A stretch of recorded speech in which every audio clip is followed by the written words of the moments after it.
War brewing in MAGA for quite some time. It really started with Donald Trump's Jeffrey Epstein scandal and Republicans trying to figure out how hypocritical they could be, how shamelessly that they could lie for Donald Trump before some realized they just can't. And of course, one of those Republicans is Marjorie Taylor Greene, who has been going on an all-out offensive against Donald Trump in the recent days, as it looks like something has flipped in her brain, which I didn't really even know was there.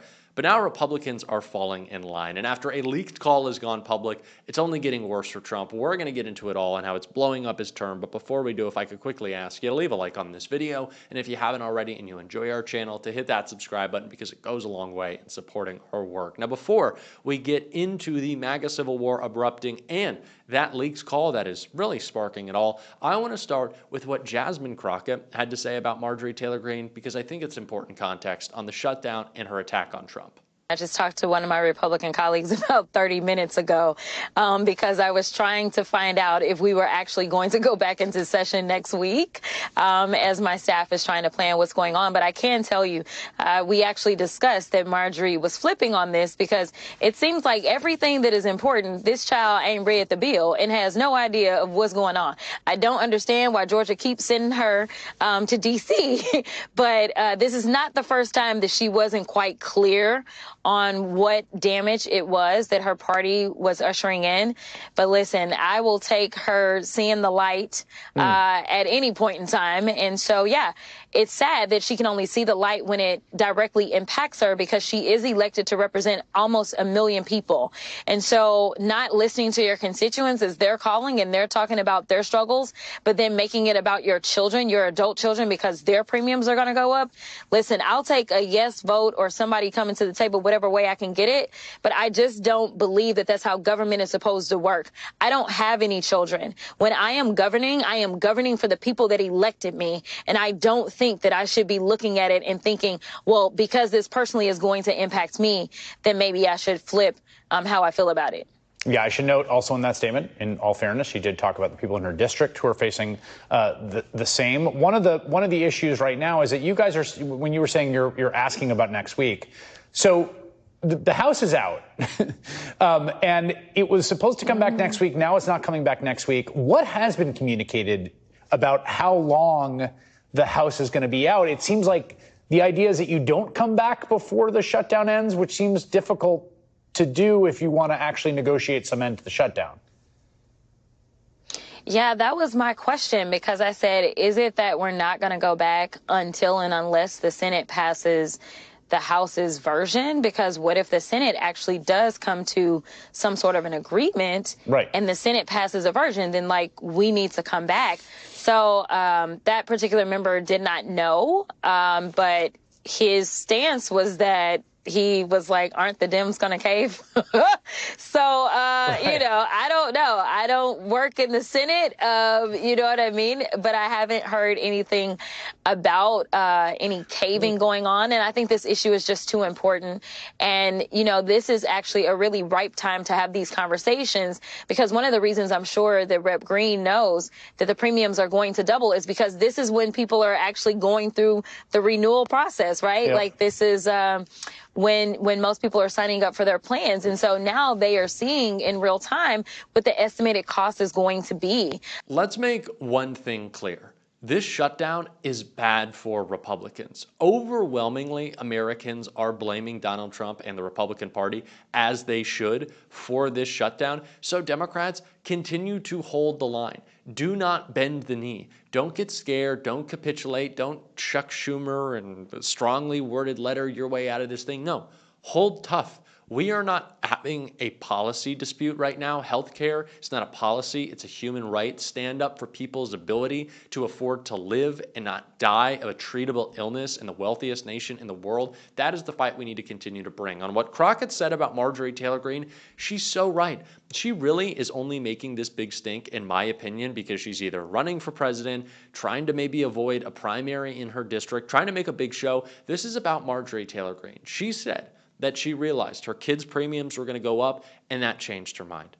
If that's the only thing you think about as a representative of millions of people, you're not representing anyone. Let's make that damn clear. But Marjorie Taylor Greene is creating a stink that I'm pretty happy with. She's creating problems for Donald Trump, and she leaked the call that they had recently and also the calls they haven't had in this clip right here before we get into how that is leading to the civil war. You know, there's reporting that President Trump, as you know, recently called at least 2 senior Republicans to ask, and I'm quoting now from these reports, what's going on with Marjorie, end quote. Have you talked to the president about this issue personally? It's obviously so personal for you. Well, you know, the president has my cell phone number, and he's called me many, many times. So if he wants... recently? How recent? I don't get into that kind of details, but he knows how to call me, and he can ask me himself. More Republicans break party ranks. MTG was right. In the unusual world of Congress during a shutdown, far-right firebrand Marjorie Taylor Greene has emerged as an unlikely ally of Democrats seeking to save millions of Americans from spiraling health care costs, and she's not the only Republican making such an admission. The government shutdown comes as Republicans call for a clean continuing resolution that funds the government as it stands. However, at the end of 2025, the subsidies for the Affordable Care Act, or ACA, will expire. Democrats want a deal to continue the subsidies, but according to Punchbowl News founder Jake Sherman, Republicans do not want to extend those Obamacare premium tax credits at all, period. When speaking to Senate Republicans who remain on Capitol Hill during the shutdown, Ross Story found more strange bedfellows generated by increasing voter support for tax breaks on health care costs. Senator Susan Collins said that the Affordable Care Act is important to a lot of us, not just the Democrats. She agreed that the subsidies should be extended, though she would like to see some reform. She didn't specify what, though. But the sooner we can get an appropriations bill through, the better off we're going to be, she said. There are many discussions going on, and I have been in very close contact with Senator Jeanne Shaheen, Democrat, New Hampshire, who is very constructive and is trying to find a path forward. North Carolina Senator Tom Tillis told Ross Story that he became the second Republican Speaker of the North Carolina State House since the Civil War because he was convinced that former President Barack Obama was going to make a bad health care decision. Now he appears to have evolved.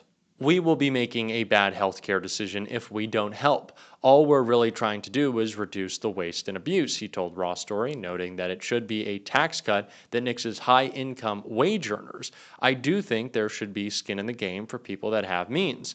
Ultimately, he confessed that Marjorie Taylor Greene is right and noted that only a handful of members want to see the subsidies expire. That isn't what reporters are hearing on the House side, however. So more and more Republicans are waking up to the political cost that will be cutting health care for millions of Americans. Now, I wish they had woken up to actually caring about people who are going to have their premiums double and triple, people who are going to be paying more than any other individuals, countries around the world.